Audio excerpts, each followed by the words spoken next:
thank you for the Westvale Choir. That was wonderful. Most of you are well aware that it takes a lot of doing to get a choir together and to get them all at camp meeting and so on. So we want to thank the director and the members who are here today. Music is always a part of worship, isn't it? So thank you very much. It's a privilege to be with you folks today and to be here on Sabbath. I think several times I will share with you something about the family today, but when I drove up here, I have been here before, and so I knew there were certain things I should look for. And anybody who has children has had them ask you before, if you're the daddy, Daddy, what's the next part? Are we almost there? This starts about 3 miles from home, you know. And the interesting part of it to me is that it's 6.5 hours actually to come up here for us. I'm going to talk to you about the 7 major signs of the end. Can you see that already? Okay. You're going to help us get it up there some way. Maybe I need to do the computer here. That should do it. Got it? Okay. You guys see it over here? They don't see it. Okay. Now it came in. I want to give you a little introduction before we go to the screen, so I'll just share a few points with you here.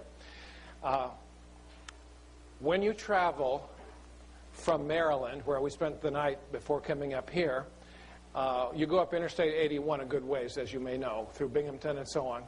But when you get to Highway 20, you have to exit off of the interstate and take Highway 20. I'm doing all this from my memory. I hope I'm going to be right about this. And you go through this real pretty apple orchard country. You guys ever been through that road on Highway 20? You know what I'm talking about there. And then you come to this town, which is the first of the Finger Lakes area that I hope I can say right, Skaneateles. Is that pretty close? I had help with this some time ago.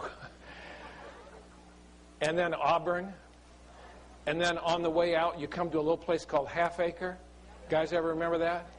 And we always turn left there and come out and kind of stay on that road. And when the road turns real sharp, you just go straight ahead till you come to Spring Street.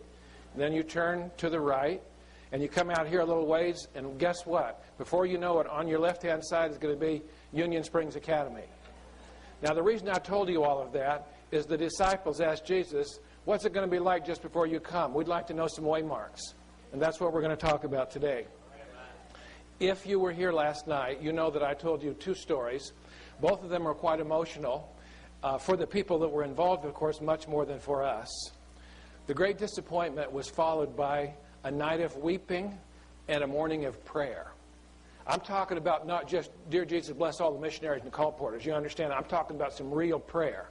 And these people were pleading with God to show them what happened, what went wrong. And so those 3 people, Hiram Edson, the physician, F.B. Hahn, and the school teacher, Crozier, studied together. How did they study? Thoroughly. Through the winter, and came up with what we call our most unique teaching, the sanctuary message. And the reason I told you the story of J.N. Andrews was for 2 reasons. One is to underscore the fact that he was likely the greatest scholar ever to be a Seventh-day Adventist. Much of what early Adventism studied out, like even when we should keep the Sabbath, you know, when it begins, all this J.N. Andrews, history of the Sabbath, so on. A great, great man who had essentially memorized the entire Bible. He said himself, when someone asked him that, is it true you've memorized the Bible? What did he say? If I did not have a Bible, I could write out the New Testament word for word. There's a few places I would stumble in the Old Testament. And that's probably likely 1 Chronicles and the book of Numbers, if you can imagine. At any rate, an amazing thing happened when this dear man, I can only imagine the trauma of losing Kathy. But if I lost Kathy and both of my kids while in ministry, can you imagine the trauma this man went through? It's incredible. And then to get tuberculosis and die in a faraway country at age 54. But when he was dying, and he knew he would die, he wrote those 6 articles for the Adventist Review and Herald about the Great Week of Time, which I talked to you about last night. Now, this is amazing because in less than 6 weeks, after he finished that last article, and it was printed in the Review and Herald right alongside Ellen White's article. She had one every week, as you know. He died in October of 1883.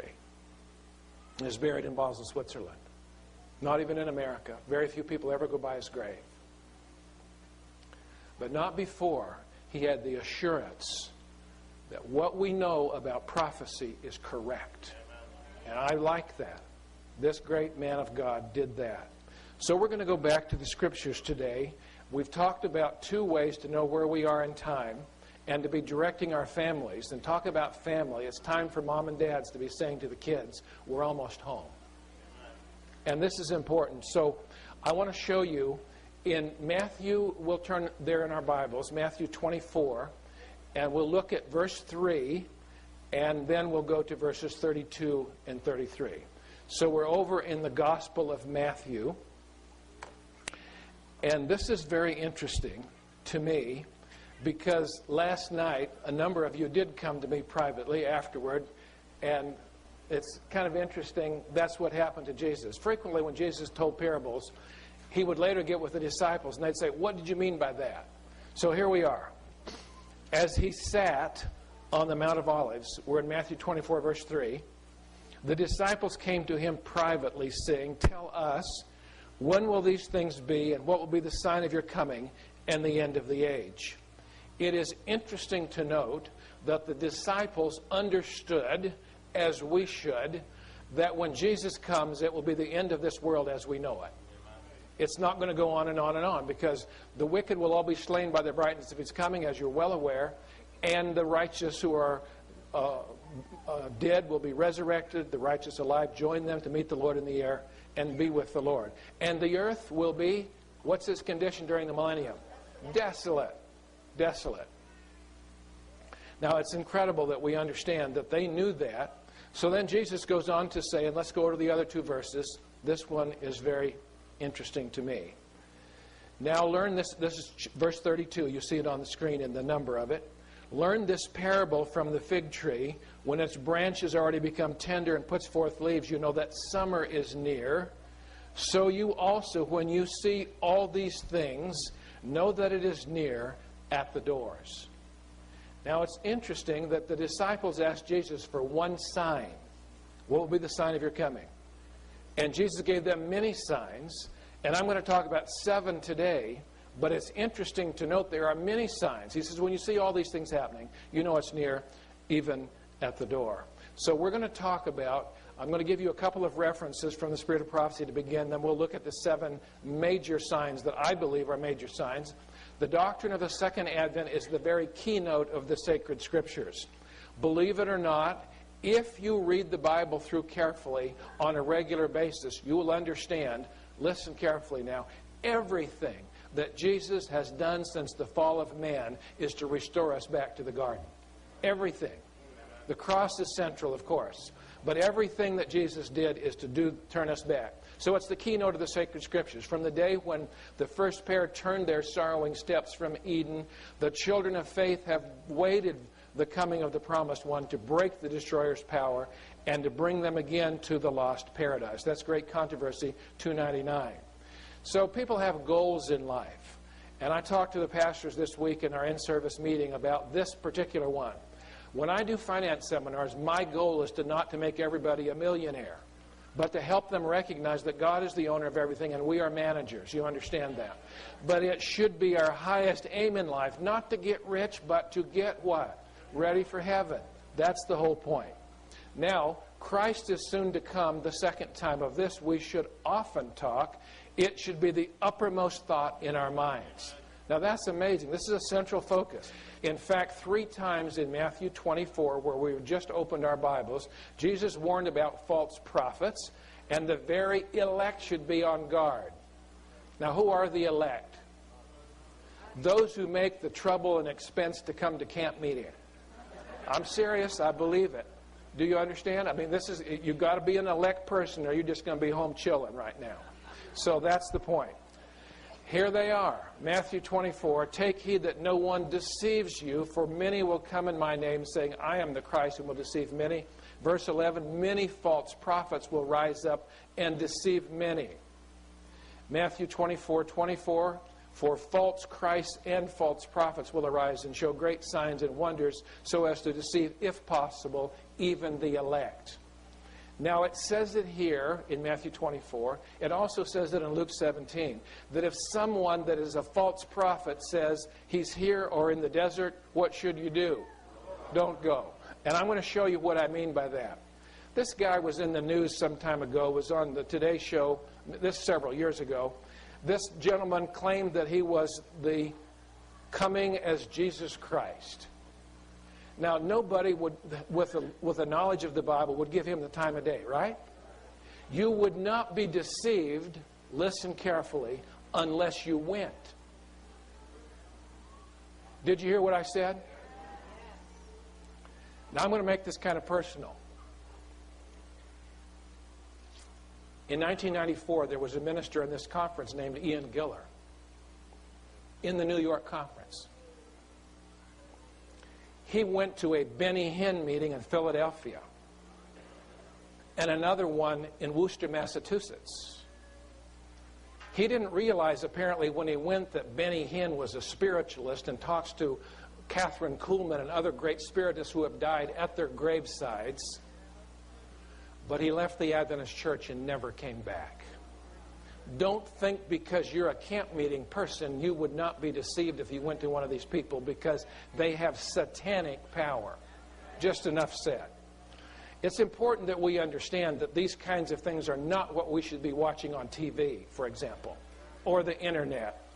We're told that companies inspired by Satan will be formed to deceive and delude. This will be a sign of the second advent. From Review and Herald, December 20, 1898. A false prophet is anyone who claims to speak for God but does not teach and practice the truth.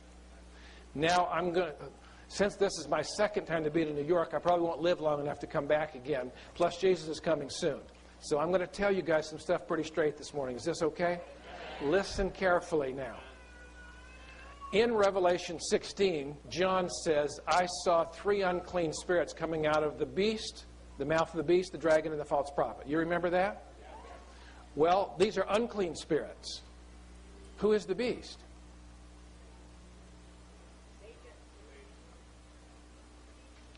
The beast power of Revelation is, Revelation 13, for example, the papacy. The dragon is, false religion in all ways. It's Satanism, spiritualism, heathenism, if you please. Now, everybody knows that part. What is the false prophet? Somebody here knows the answer to that. Ellen White says that it is apostate Protestantism. Is this true? Let me ask you a question now, and this is the only serious question I'm going to ask you until the next one comes along. Would it be appropriate for us to be studying the works of false prophets, apostate Protestants, in prayer meeting? You think about it. Okay. Now, only those who have been diligent students of the Scriptures and who have received the love of the truth will be shielded from the powerful delusions that takes the world captive. By the Bible testimony, these will detect the deceiver in his disguise. Are the people of God now so firmly established on His Word that they would not yield to the evidence of their senses? Do you understand? The Word is there. All right, the second one is the collapse of morality. This is something very, very unusual. You would have hardly ever thought of it in a nation. America is not a Christian nation, as you know, but we are founded on Christian principles.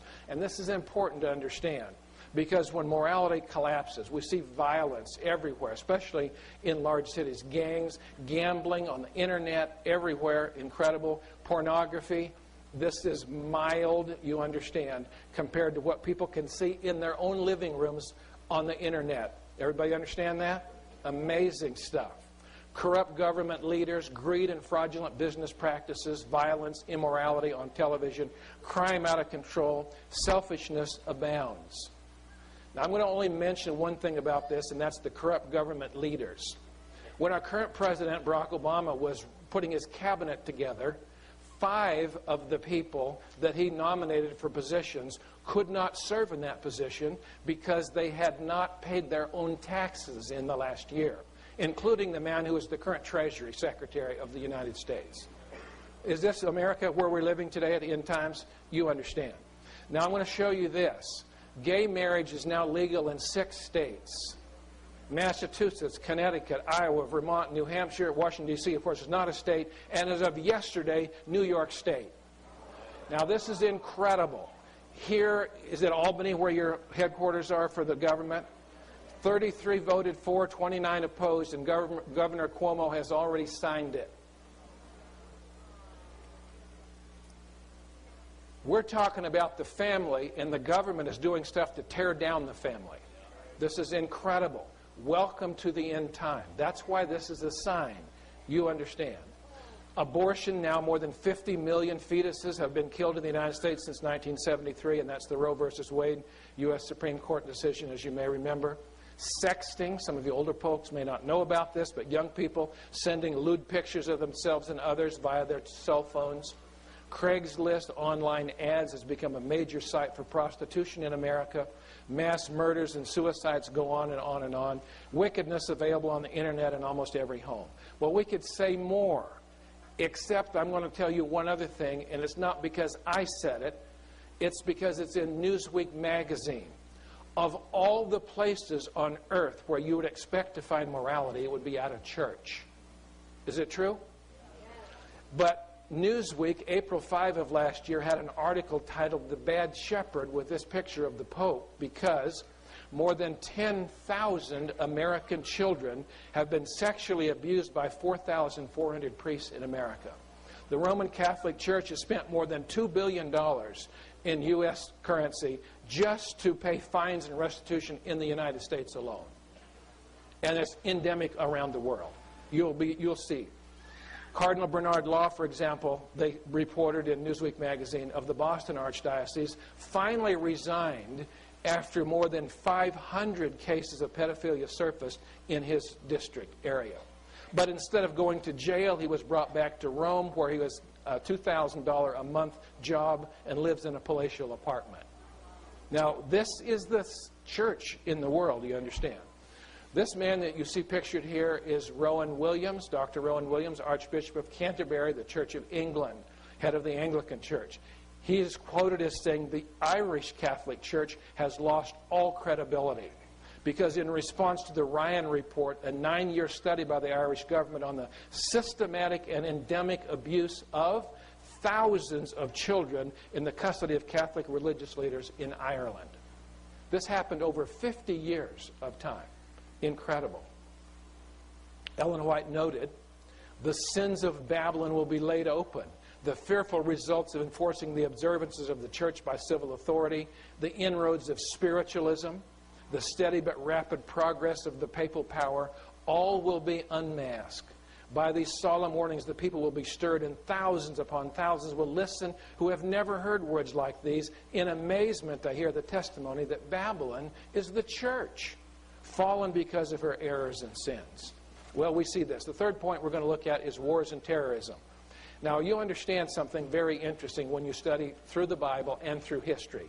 Our son Andrew took a history major for his undergraduate work before going to law school. And he says, Daddy, you know what? All history is just who killed who under what circumstances. It's all about wars. That's all it's what it's about. So how could wars ever be a sign of the end? You'd have to have bigger wars, huge wars, like we'd never seen before. And I noted something interesting. Matthew, Mark, and Luke, all three of the synoptic gospels, mention something interesting. Wars will be a sign of the end, but when you see the big wars, it won't be the end. It will be, kind of before the end. So Matthew says, but the end is not yet, after talking about wars. And Mark says, these are the beginning of sorrows. And Luke 21 says, but the end will not come immediately. I believe we have seen the wars. There could not be a World War III. Is that true? What do you think? Because now we have the proliferation of nuclear weapons. We would destroy everyone on the earth if there was another big war. But I want to show you something interesting. This wars and rumors of wars things, nation rising against nation. Most of you are likely aware that this past century has been the bloodiest of all. As a matter of fact, this is a picture taken on August the 8th of 1945, when that specially equipped B-29 bomber dropped an atomic bomb called Little Boy on Hiroshima. 100,000 people were killed in just a few minutes. This is incredible.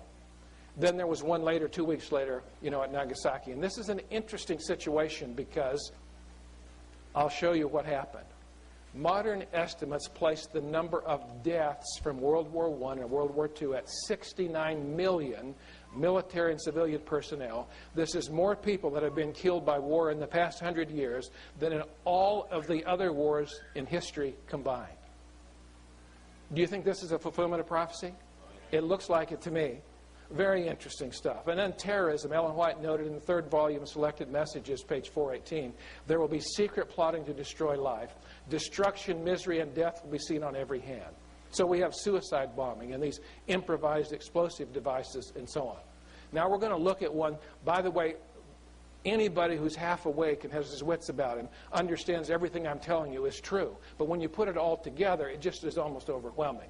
Here's one: earthquakes and natural disasters. Matthew, Mark, and Luke again say there will be earthquakes in various places. When you read through the Bible, there were earthquakes even in the time of the Bible. Isn't this true? But what would make it a sign then? More intense, more frequent, more destructive. You understand? So we're going to see something amazing. Now we have 6,000 major earthquakes each year. I have an earthquake app on my iPhone that tells about where every earthquake is occurring on the earth every day. And there's hundreds of them every day. What a lot of people don't realize, I'll show you this in just a second. From a 10-year period from 1900 to 1910, 3 earthquakes worldwide, 6.0 or greater on the Richter scale. The 10-year period from 1990 to 2000, 943 earthquakes worldwide, 6.0 on the Richter scale, 314 times greater frequency. So you understand it's building near the end. I'm going to show you a couple of pictures here, not because you haven't seen enough on TV, but to explain something amazing. This is the couple of pictures of the Shanshan earthquake in China. It was a massive earthquake. We don't get a lot of information out of there, but people with cell phones and others have taken pictures. Incredible. This picture shows something that is very, very sad. This earthquake occurred in midday, which meant that school was in session. Thousands of Chinese children perished in concrete buildings that crashed in on them. Most of them were the only child of their parents, as you know how it is in China. Now, this is incredible that you can understand all of that. In Haiti, 1 million people were left homeless. 250,000 homes destroyed there. 30,000 commercial buildings collapsed in Haiti. Chile, South America, February 27 of last year. Major earthquake. Bridges collapsed. Highways collapsed. People totally devastated by all of this. And then in Japan, and I'm going to tell you something now that most people do not know. This earthquake, 9.0 on the Richter scale, was one of the top 5 earthquakes ever to occur on the earth. Now, what you may not know is that every day since then, they've had an earthquake of 5 or bigger in the same section. Yesterday, 2 days ago, on Thursday, 2 of them 6.7 on the Richter scale in Japan again. The people over there are so traumatized they hardly will go into buildings. It's amazing to see this happen. And then you remember, most of you have seen even little videos of the huge tidal surge that came in and all of the unusual stories that occurred as a result of it. People's cars being buried, whole parts of town underwater, and huge waves surging right across parts of town. It's very, very incredible to understand. Fires everywhere. It's amazing. I'm going to read this now, and I want you to see something Ellen White said. It's in the Desire of Ages 636. Everything in the world is in agitation. The signs of the times are ominous. Coming events cast their shadows before. The Spirit of God is withdrawing from the earth, and calamity follows calamity by sea and by land. There are tempests, earthquakes, fires, and floods. Are you aware that in Texas and Arizona this year, this summer, this spring, they've had fires that are unprecedented? Hundreds of thousands of acres burned and lots of people's houses burned up. Nothing that can be done about it. This is an old picture, but I took this picture, or took it off the internet actually, as the high tide was coming in to Houston area, Hurricane Ike several years ago, to show you the destructive power of water. Can you see the picture with all the houses with water around them? That's what it looked like the next morning. Every house but one is just totally gone. And all the building materials are stacked up way inland, huge big messes of this stuff. In Miramar, a big typhoon hit there. It's incredible. Awful things happen. I want to show you this one picture to help you understand something amazing. And the bottom line is, do not wait till the last moment to get ready. I had my administrative assistant, Lori Bryan, make this slide that was sent to me by people living in Australia. You remember 2 years ago there was these tremendous fires in Australia. The circle there that you see on the screen is a little black dot in there.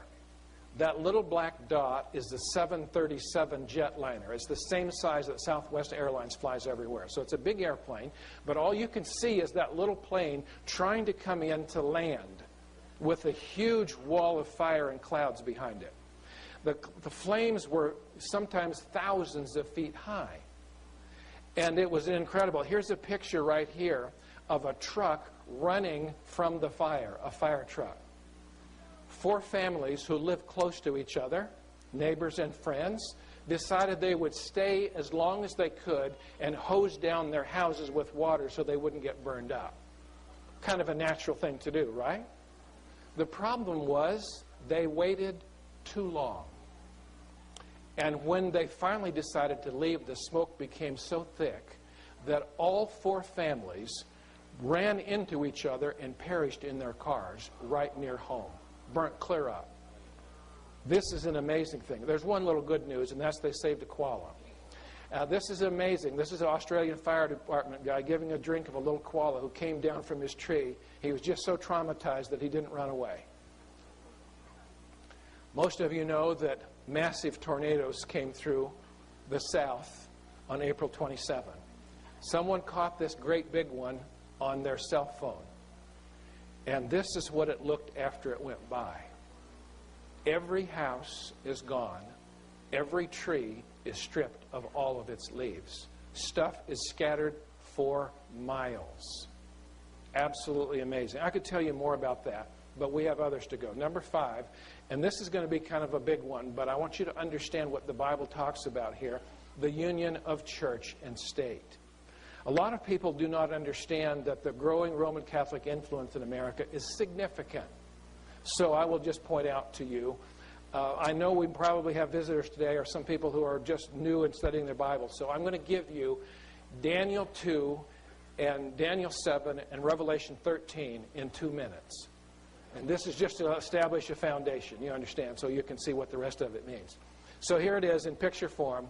The big image that Nebuchadnezzar, a heathen king, saw. God wanted him to know what was going to come to pass in the future. So he showed him that there would be this metal image depicted Babylon, Medo-Persia, Greece, and Rome, and then a divided Europe. This is simplistic. This is the basic foundation template for all of eschatological prophecy. Well, God was not satisfied with just giving it to the king and having Daniel, a young Hebrew boy, interpret it. He also gave it to Daniel. But instead of having metals, he gave it to him in the form of beasts, as you may remember. So Daniel in chapter 7 says, I saw in my vision by night, and behold, the 4 winds of heaven were striving on the great sea. And 4 great beasts came up from the sea, each different from the other. So instead of 4 metals, you have 4 beasts. And you're going to see something amazing. First he saw a lion, which is, of course, equivalent to the head of gold. Then he saw a bear, which is like the silver, the breast and arms of silver. And then he saw a leopard-like beast, which was like the Greece image, the brass. And then he saw this nondescript beast. I always kind of wonder about the nondescript beast. There's several things about the beast that are very unusual. Our son Andrew and I have done quite a bit of hiking on the Appalachian Trail. We just do section hiking. We've done about 400 miles, which is not great when you consider it's 2,150 miles long, you understand. We've done like 20% of it. But anyway, you're way out there sometimes, and people say, aren't you afraid when you're way out there? And I said, I'm really not sure what there is to be afraid of. I mean, there's a few bears and some wild hogs and things like that, but you give them their space and they're going to be fine. I'm more worried about crazy people than I am the animals. I'll just tell you that. The real interesting thing is, we know all the animals that will occur. I'm never going to see a rhinoceros and elephant on the Appalachian Trail. Isn't it true? It's just not going to happen. So anytime you ever see an animal, it's going to have 2 horns probably. But this one had 10 horns. And so he's really looking at this beast, and all of a sudden, as he's watching it, something unusual happens. And this is what Revelation 7 adds to Daniel 2. Or excuse me, Daniel 7 adds to Daniel 2. And that's the little horn. Most of you understand that. And that's what we're going to do now as we go to Revelation 13. You have, in the first beast of Revelation 13, all 4 of the animals of Daniel 7 put into one. Kind of amalgamated beast. You know, there are parts of all the 4 of the animals there. And then there's another one that comes up, which is a beast with horns like a lamb, which I believe, by the way, is adequately depicted by what artists have shown as a bison or buffalo. It is one of the American icons, if you please. Have you ever heard of the buffalo nickel? You understand. Back in 2000, I think it was 2006, it should have been the 200th anniversary of the Lewis and Clark expedition to the West. My secretary, she said, I don't know what to get you, I don't know what you need or anything, but I know you like history, so she got me the expedition of Lewis and Clark in 1806. And it was natural beauty from the scenery of what they took, but every word spoken was from their diaries. It's like 2 big DVDs full. And you just could live like they lived.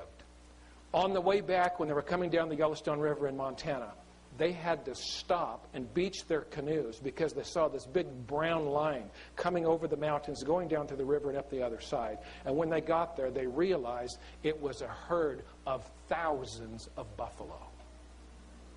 That's the way America used to be, you understand. So, but he has horns like a lamb. That's kind of interesting. Big and strong, but then later speaks like a dragon, as you may know. So here's this cooperation. When George Bush was our president, George W. Bush, he was one who was called upon and responded positively to cut the ribbon for the John Paul II Cultural Center in Washington, D.C. on the campus of Catholic University. This is called by the Roman Catholics the American Vatican. The president is there with all of the bishops, or excuse me, those were the cardinals from America. And Jim Nicholson, who was the chairman of the Republican National Committee, a Roman Catholic, and he's the one who, organized the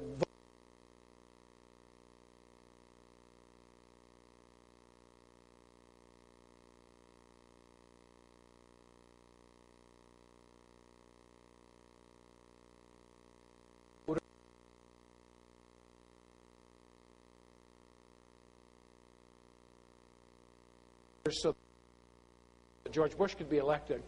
His cherry, or his response to that, was he was named the U.S. ambassador to the Vatican.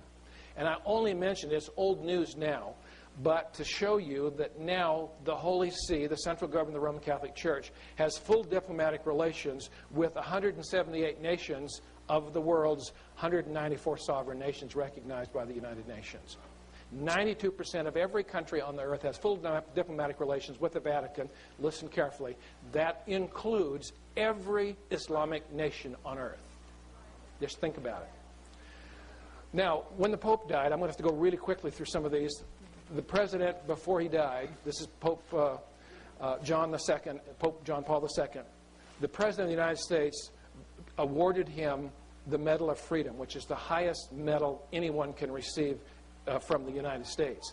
But when he died, the president asked, or required with executive order, that all flags in America be flown at half-staff, including the one on the White House, as you can see in the picture, and in all of the government buildings in Washington, D.C., all of our embassies around the world, all of our ships at sea, until the Pope was buried, which is like a full week. Very interesting. President and Mrs. Bush, of course, went to the Roman Catholic Cathedral, St. Matthew's Cathedral in Washington, D.C. You see them there. The Pope was honored, of course, at that time on Time magazine. But it was not the first time. He had been on Time magazine 15 times before that. By the way, I got this from Inside the Vatican, the Roman Catholic publication that I subscribe to. And there they are, all in that little montage. Very interesting.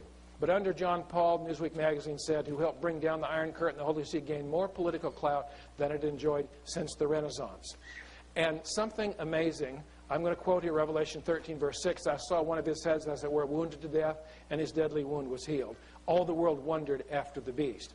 Now, I told you a word to remember, and I'm going to say it several times in the next few minutes. Unprecedented. Do you understand unprecedented? That means it's never, ever happened before in history. When I saw the picture I'm going to show you next on the screen of my computer, and here I'm an old guy working at the GC, but I can just tell you, we've got some young techie guys there that are very smart. It's kind of like the Reitman brothers here that can help me with my computer. These guys know what's going on. But anyway, I got this picture on my computer. And I thought to myself, I need that picture. I never thought I would live long enough to see this. So I did what I almost always do, right-click on my mouse button, and it would say Save As. But instead it would say Locked, can't save the picture. So I ran down to the IT department and asked these young guys, I've got a picture on my computer screen. I need it. Could you help me? Some guy sat at my desk and did about 3 keystrokes, says, you've got it. Isn't that incredible? This later became the cover of Liberty magazine because it is unprecedented. Never before in history has a United States president ever attended a papal funeral. But in this case, 3 of them did. And Jimmy Carter wanted to go, but the U.S. delegation was so large they couldn't let him go. There would have been 4. Very interesting. You can see the staff there. Presidents, prime ministers, heads of state from more than 100 countries attended the funeral of the Pope. It was the largest funeral in world history, watched by more than 2 billion people on TV. Very interesting. Now, Pope Benedict XVI was former Cardinal Ratzinger, as you may know. But I'm going to show you this. It's kind of interesting. We're just hurrying through this Roman Catholic influence in America. Here's the amazing thing. In this picture of the United States, it was taken 10 years ago. This is not a photograph. It is just a map of the United States with all of the counties on it. The counties in blue are where the Roman Catholic Church has the largest number of voters of anyone else. All counties are voting precincts, as you know. The red, of course, is Southern Baptist. Now, it's very interesting. Of the 3,143 counties and independent cities, independent city is like Jacksonville, Florida, Nashville, Tennessee, where the county, like Davidson County and Nashville, are one government. That's the independent city. Are predominantly Roman Catholic. So that's 40% 10 years ago. Now, we've just had a recent census, and very soon they'll post the new one on their internet website. President and Mrs. Obama visiting the Pope shortly after his election and becoming President of the United States. But I want to show you something about changes in the U.S. Supreme Court. As an attorney, I've been quite interested in the Supreme Court, as you can imagine, but President Obama decided to take the oath of office with his hand on the Lincoln Bible. Now, I don't know how many of you were aware of what happened there, but Abraham Lincoln, at his first inauguration, had placed his hand on a Bible, a very interesting Bible, and it's been in the Library of Congress in safekeeping ever since. So Library of Congress said to the president, you know, you're the president, but we're supposed to be entrusted with this book. We'll let you use it, but it has to remain closed and has to stay in a cellophane. In other words, it's bubble wrapped, kind of, or whatever it is, shrunk wrap. Anyway, that's why you see the Bible is not open. And it's very interesting because I want to show you what the Roman Catholic Church said about that. This is from our Sunday Visitor, January 11, 2009. Remember, the inauguration is still 2 weeks away. When President-elect Barack Obama is sworn in on January 20, he will take the oath of office with his hand on the Bible that Abraham Lincoln used at his 1861 inauguration. The Lincoln Bible has a Catholic connection. The Chief Justice of the United States at that time, Roger Taney, was the first Catholic Supreme Court Justice. So Taney was holding the Bible then, the only Catholic on the court. But things have changed, and I want to show you the court today. Most of these are hard to get, by the way. It's hard to get a posed picture of the Supreme Court justices, but if you see, I'll just go through it real quickly. Sonia Sotomayor is on the back, the left side for you. Something very, very interesting. Why do you think Sonia Sotomayor was elected or nominated to be a Supreme Court Associate Justice? Anybody know? There's 2 reasons. First of all, she's a female and need another lady there. The second one is she's Hispanic, and she wants to represent the Hispanic interest. Do you see? In other words, your background does something about your influencing what you say. Then, of course, Stephen Breyer is there, Samuel Alito, and Elena Kagan. The front row is Clarence Thomas, Antonin Scalia, Chief Justice John Roberts always sits in the middle. Then Anthony Kennedy and Ruth Bader Ginsburg. The real interesting thing about it is what has happened in the last few years. Something dramatic has happened. And that is something amazing. This is a picture I took and scanned into my computer from the news magazine, the largest newspaper circulation in the United States, which is USA Today. July 13, 2009. They said, by the way, you see the U.S. Supreme Court building? What's hanging on the front of it? A rosary. If Sonia Sotomayor is confirmed, 6 of the 9 members of the Supreme Court will be Catholic. Such religious diversity in America these days might mean finding a Protestant nominee. So when the newest Supreme Court, Elena Kagan, Supreme Court Associate Justice, was confirmed, she's the 3rd justice of Jewish background. Listen carefully. No, the new court has no Protestants at all. So here you see, I have them listed there. All the ones with RC are Roman Catholic. 6, which is a supermajority. Many Supreme Court justices are 5-4, as you may know. Now there's the supermajority of 6 Roman Catholic justices and 3 who are Jewish, and you can see them listed there. Very unusual. Now, when the Pope was inaugurated, a lot of people don't understand this, but though the President himself didn't go to the Vatican and be involved with the inauguration, this was President Bush, George W. Bush. He sent his brother, who had converted to Catholicism, as you may remember, before being elected to be the governor of the state of Florida. And the 5-member U.S. delegation included Lieutenant Governor Michael Steele, who was the Lieutenant Governor of the state of Maryland, where we were living at the time. And there's many others, including 21 members of the House of Representatives. But Michael Steele, who is not now, the chairman of the Republican National Committee, had an interesting background. He was a Roman Catholic who spent 3 years as a seminarian at the Augustinian Friars Seminary of Villanova University.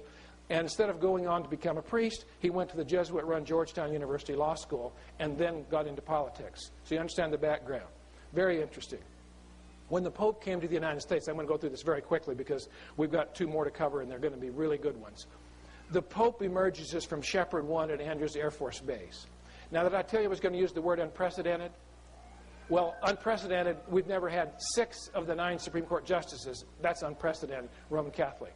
So here, by the way, I've flown out of Washington, D.C. area many times, 500 times probably. And I can tell you we usually fly out of Baltimore most of the time, or Reagan National Airport downtown, or Dulles Airport. But when someone like the Pope comes to the United States, he doesn't go to any of those airports. He goes to Andrews Air Force Base.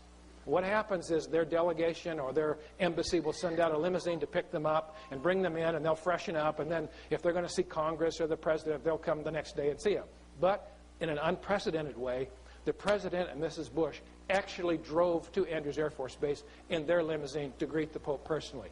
Listen carefully. This has never, ever happened before in U.S. history. And they took the Pope right away to the White House. It was April 16, his birthday. And he had a great celebration there. This is a picture of the then Speaker of the House of Representatives, Nancy Pelosi, who took this occasion to kiss the Pope's ring. By the way, this is not a religious meeting. It was a political meeting, but she's kissing the Pope's ring. You can see all the people that are there, Dick Cheney and so on. The largest gathering ever to occur on the grounds of the White House occurred that day. 13,500 people were allowed on the grounds. By the way, the last time that had ever been a big crowd was when Queen Elizabeth came to America, and then they said, we can't take any more. We have 9,000 people. This is 13,500 came there. They were all given little papal flags and American flags. Of course, the cardinals were there, and the bishops, the Knights of Columbus. Huge. It's the most elaborate ceremony ever conducted for a visitor at the White House. I'm just going to go on really quickly through all these. You don't need to see them. The Pope was given a birthday party in the White House. The White House chef prepared him a birthday cake. He was there not just for half an hour, but all day. Interesting. This is a photo up in the Oval Office. He prayed with the President and Mrs. Bush in the Oval Office before he left. And then, of course, was given that parade through town in the Pope-mobile, surrounded front and back by the black armored Chevy Suburbans that you've seen many times. Later speaking at the United Nations. Now I want to show you another thing, and this is very interesting. We need to close this particular topic. There's conversions to the Roman Catholic Church and the work of Opus Dei. Most of you know that former British Prime Minister Tony Blair converted to Catholicism after leaving office. Remember that as the Prime Minister of Great Britain, he is the figurehead of the Church of England. Does everybody understand? But as soon as he left office, he became a Roman Catholic. This is also interesting. Ellen White noted that many a star that we've admired for its brilliance will soon go out in darkness. These are signs of the end. The picture that I show you is a very sad testimony. This young man, David Pendleton, a graduate of La Sierra University, an attorney who went to law school in California, was a member of the state representatives in Hawaii and a Seventh-day Adventist minister. But on March 23, 2008, he converted to Roman Catholicism. Now, it's really interesting because the church targets people who they think they might want to be in their group. So I'm going to show you. They said, we're very pleased to have him. He's a bright light in our community. The Pope wanted President Bush to convert also. And so after visiting the United States, the President went back to the Vatican, shared gifts with the Pope and so on, and unprecedented, the President was taken into the Vatican gardens and spent time with the Pope. And the London Telegraph reported at that meeting, rumors mounted in Italy that the President may follow Tony Blair's footsteps and convert to Catholicism. Very, very interesting. Now here's an interesting man. This man is a leader in Opus Dei. Most of you know it's not an order of the Catholic Church. You understand what orders are, like the Franciscans, the Dominicans, the Jesuits, etc. This guy is a member of Opus Dei. And it's a personal prelature of the Pope. They work directly for the Pope, but it has as one of its main goals to proselytize among the elite of society and government. The man pictured is the Reverend John McCloskey, the Catholic Church's K Street lobbyist. He's an Ivy Leaguer who graduated from Columbia University and is a former Wall Streeter who worked at Citibank and Merrill Lynch. So you'd never expect that this is the kind of thing he would be doing. But here's one of his first victims. U.S. Senator Sam Brombach, Republican from Kansas, former United Methodist, raised a United Methodist, converted by John McCloskey, joined the Roman Catholic Church June 27, 2004. Most of you know and heard of Newt Gingrich, recently converted to Roman Catholicism. Of course, he's trying to run for president, but it's kind of floundering now, as you may know. But anyway, he was raised a Baptist. Now he's a Roman Catholic. Here's another one that's been in the news because of the oil spill down in the Gulf and so on. Governor Bobby Jindal, state of Louisiana, born and raised Hindu. Now he's converted to Roman Catholicism. The list could go on and on and on. This is very, very interesting. Leon Panetta, of course, son of Italian immigrants, a Jesuit, graduated from the law school at Santa Clara University, a Jesuit-affiliated university, the oldest Jesuit school in America. He taught there for the 8 years that George Bush was president. He was nominated in 2009 as the director of the CIA, knowing all of the secrets of America. Now the president has nominated him as Secretary of Defense, as you know. Why do we say all this? Here's the reason.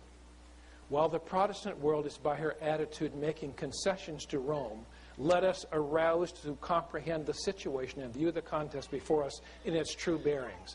Let the watchmen now lift up their voices and give the message which is present truth for this time. Let us show the people where we are in prophetic history and seek to arouse the spirit of true Protestantism, awakening the world to a sense of the value of the privileges of religious liberty so long enjoyed. It's not always going to happen, as you know. So we're going to look at signs in the financial world. We have two more to go in there, very short. This one is really, really incredible. What we're seeing in the meltdown of our financial situation, the rich are getting richer and the poor are getting poorer. The middle class is essentially dissolving, as you know. While their huge banks dissolved on Wall Street, the bankers were getting $40 million bonuses for 1 year of service, even though their banks were tanking, as we say. But this is a description in the book of James. Rich men heaping up treasure for the last days. And by the way, it's interesting what it says here, and that is the cries of the poor cry out. And then it says, you've condemned and killed the just, and he that does not resist you. Here's the deal. Millions of people have lost their jobs in America because of the greed and corruption of Wall Street. Is this true? Millions of people have lost their homes as a result of this. Some people have committed suicide as a result. Very, very interesting. Well, we're going to go on here. As agents taking a Bear Stearns executive into custody. This is just for show. Not one person has been prosecuted or convicted for anything in the meltdown of 2007, 2008, and 2009. Except this one guy, and he wasn't part of it. Bernie Madoff He's with United States Marshals. At one time, he was the chairman of the SEC, as you may remember. So people thought he would be a great guy to invest with. He knows what's going on up there. The problem was he was operating a Ponzi scheme which took $65 billion from some 5,000 clients and lost it. Some of his clients have committed suicide, including his own son just 2 months ago. Very interesting. He's now, of course, in federal prison. We're going to go on here. There's a great divide in developing between the greedy and the selfish on the one hand and the liberal and the giving people on the other hand. So here's the last one. And we're going to close in about 5 minutes. So I'm going to tell you this one is the most exciting of all. The gospel is going to all the world. I have had in the past a program called By My Spirit on 3ABN. I'm going to be at 3ABN on this Thursday doing a live with Jim Gilley and recording some programs in the afternoon. But I want to tell you something amazing. When we travel around the world, no matter where it is, Japan, South Africa, Norway, anywhere, people will always come up to us and say, we've seen you on 3ABN. Isn't that incredible? Because the message is going. This, to me, is incredible. We're going to look at it. The Bible says the gospel of the kingdom will be preached in all the world. By the way, it doesn't say when you get the work finished, I'll come back. It says it's going to be preached. And as you know, last night, God himself will step in and finish the work using angels. This is amazing. But then the end will come. So you have the Hope Channel. And I'm thankful that many, many people are tuning into Adventist ministries around the world. 3ABN, which I've just mentioned, is doing a wonderful work as well. But I want to mention Adventist World Radio because after our camp meeting circuit, I'm going to begin working half-time for Adventist World Radio. So I'm kind of tuned into some things that are happening there. I'll tell you only one. The country of Russia is so vast that it spans 11 time zones. I was at a camp meeting in Ukraine about 3 years ago. People who came from the other side of Russia, Siberia and so on, were on the train just in Russia for 3 days. Huge, vast country. The Russian government has a government-owned FM station network that has 1,500 stations. Adventist World Radio is the only Christian program on that Russian-owned station. Now, that's good news, but that's not the best news. 3 weeks ago, the new Russian president, Dmitry Medvedev, he took Putin's place, decreed that the government should expand the network so that every village and hamlet in Russia can get the government FM station, which means that every house in Russia will receive the Adventist message in Russian language. This is awesome. God is doing amazing things. It's just incredible when you think about it. Well, that's not all. We have It Is Written television with the Babylon Rising coming out of Sin City, Las Vegas, Nevada. You'll understand that. The Voice of Prophecy, Laveau's Amazing Facts. You can read down through these here. Supporting ministries, Share Him. A number of you have probably been involved in those. Many individual laymen working. This is an old statistic, but it gets better. I'm not going to take time, but just literature evangelism alone. This is in their GC report. Just in 1 year, 2008, literature evangelists had 55,388 baptisms, just from literature work. Very amazing. Most of you have heard of the One Day Church. 100,000 Seventh-day Adventist congregations without a church building. We're adding 4,000 new Seventh-day Adventist congregations every year. So ASI and Maranatha have jointly sponsored the One Day Church. You guys have seen pictures of these. They're galvanized steel framing and roof and seat up to 150 people. Cost only about $3,000 U.S. The church that Kathy and I are joining in Tennessee, the North Knoxville Church, they've already raised the money from their Sabbath school classes to build 2 of these churches, and they're going to do another one. Well, this would be a great project for most anybody.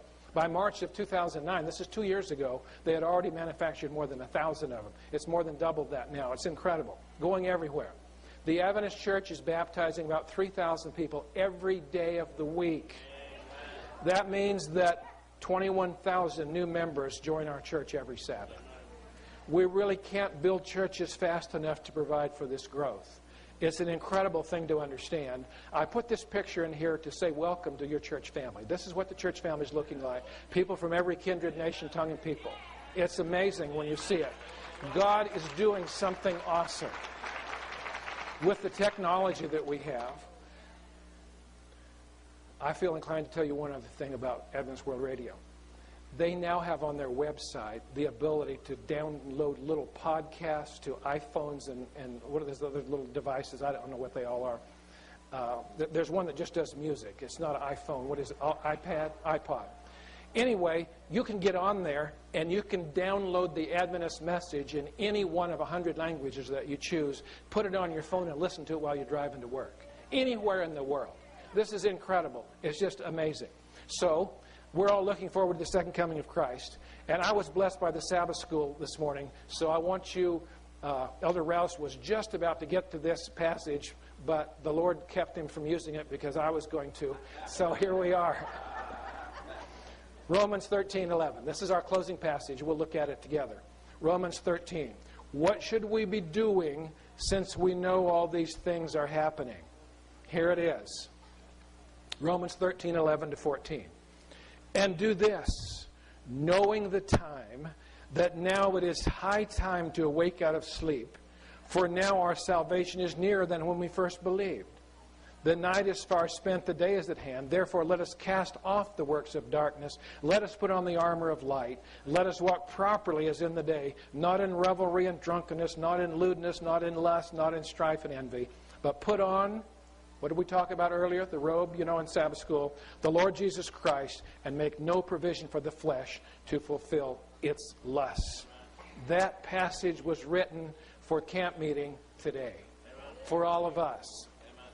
Now, the schedule calls for us to have a closing prayer.